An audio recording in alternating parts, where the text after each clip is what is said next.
नमस्कार दोस्तों। आज के इस वीडियो में अपने बात करेंगे डॉक्टर भीमराव अंबेडकर साहब की, जिनका जन्म दिनांक 14 अप्रैल और आज के दिन उनकी जयंती बनाई जाती है, यानी 14 अप्रैल को उनकी जयंती मनाई जाती है प्रतिवर्ष, और इस दिन सार्वजनिक अवकाश भी रखा जाता है। और डॉक्टर भीमराव अंबेडकर साहब के बारे में क्या बात करेंगे कि उन्होंने शिक्षा को एक अपना, यानी शिक्षा के ज़रिए उन्होंने अपना एक उस मुकाम को हासिल किया जिसके बारे में आज सोच पाना भी मुमकिन नहीं है। यानी एक निचले तबके से उठकर उन्होंने शिक्षा के बल पर और अपने उस मुकाम को हासिल किया कि उनकी केवल भारत में ही नहीं, विदेशों में भी उनकी ख्याति के चर्चे होते हैं।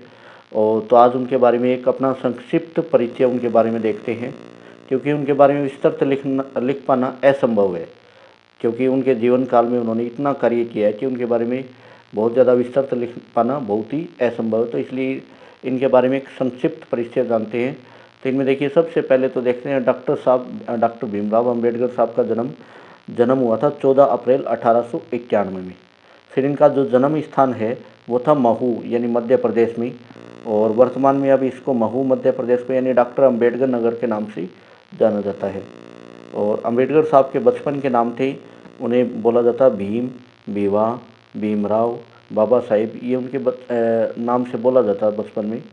फिर उनकी जो मृत्यु हुई थी वो हुई थी 6 दिसंबर 1956 को, यानी 65 वर्ष की उम्र में। क्योंकि मैं बता देना चाहता हूँ कि उन्हें डायबिटीज़ की बीमारी थी, तो स्वास्थ्य कारणों के चलते उनकी 6 दिसंबर 1956 को उनकी मृत्यु हुई थी। फिर उनका जो समाधि स्थल है वो चैत्य भूमि, यानी मुंबई महाराष्ट्र में है। उनकी 2 शादियाँ हुई थी। उनकी प्रथम पत्नी, उनका नाम था रमाबाई अंबेडकर, और उनकी शादी हुई थी 1906 में, जबकि उनका निधन हो गया था रमाबाई जी का 1935 में। और डॉक्टर अंबेडकर साहब की शादी हुई थी जब वो 5वीं क्लास में पढ़ते थे। फिर उसके बाद देखते हैं कि जैसे उनकी दूसरी पत्नी का नाम था डॉक्टर सविता अंबेडकर, जिनसे उनकी शादी 1948 में हुई थी, और उनका निधन हुआ था 2003 में। फिर डॉक्टर साहब की शैक्षिक उपलब्धियाँ देखी जाए तो इन्होंने सबसे पहले मुंबई विश्वविद्यालय से बीए किया। उसके बाद कोलंबिया विश्वविद्यालय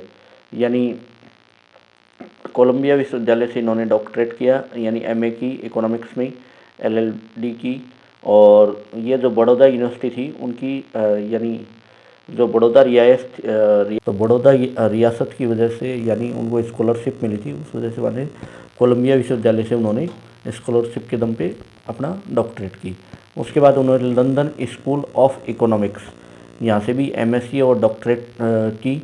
देन ग्रेज इन से इन्होंने बैरिस्टर एट लॉ ये कोर्स भी किया।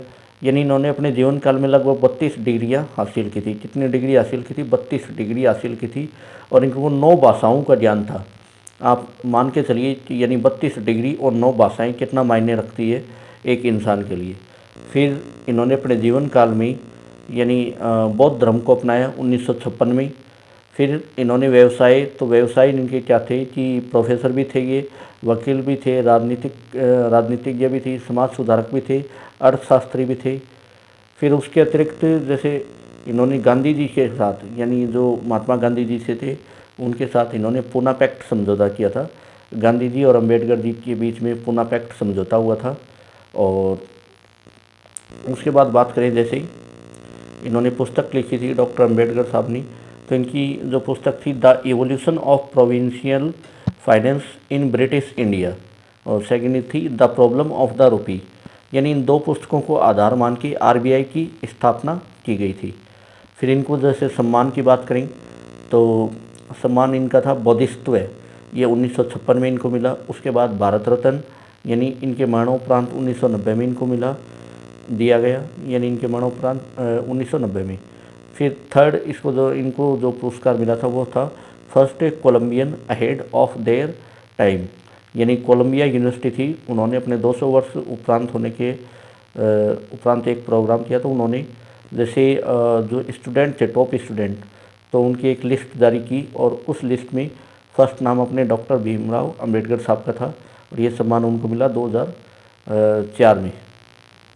फिर जो नेक्स्ट सम्मान था वो था द ग्रेटेस्ट इंडियन, ये 2012 में। यानी एक हिस्ट्री टीवी चैनल, इन्होंने सर्वे कराया कि सबसे अधिक ग्रेटेस्ट इंडियन कौन है, तो सबसे ज़्यादा ग्रेटेस्ट इंडियन जो ओवरऑल माना गया वो किनको माना गया, डॉक्टर भीमराव अंबेडकर साहब को। फिर इनका संविधान में योगदान देखते हैं तो इनको संविधान के जनक भी माना जाता है, आधुनिक भारत के निर्माता भी इनको मानते हैं, गरीबों के मसीहा भी मानते हैं। और सेकंड क्या था, स्वतंत्र भारत के प्रथम न्याय एवं कानून मंत्री थे ये डॉक्टर भीमराव अंबेडकर साहब क्या थे, स्वतंत्र भारत के प्रथम न्याय एवं कानून मंत्री। फिर इनको ड्राफ्टिंग कमेटी यानी मसौदा समिति के अध्यक्ष भी थे ये। फिर जैसे आपने बात करी कि भारत में लगभग 12 विश्वविद्यालय और कई सार्वजनिक जो संस्थान हैं इनके सम्मान में उनके नाम रखे गए हैं। और 14 अप्रैल को यानी भारत सरकार ने 14 अप्रैल को अंबेडकर जयंती को एक सार्वजनिक अवकाश घोषित किया है इनके सम्मान में, और 14 अप्रैल को अंबेडकर जयंती में इनके सम्मान में घोषित की गई है। तो एक संक्षिप्त परिचय है डॉक्टर भीमराव अंबेडकर साहब के बारे में, और आशा करते हैं सभी को पसंद आया होगा। तो चैनल को लाइक शेयर और सब्सक्राइब भी कीजिए और वीडियो को ज़्यादा से ज़्यादा शेयर कीजिए। थैंक यू, धन्यवाद।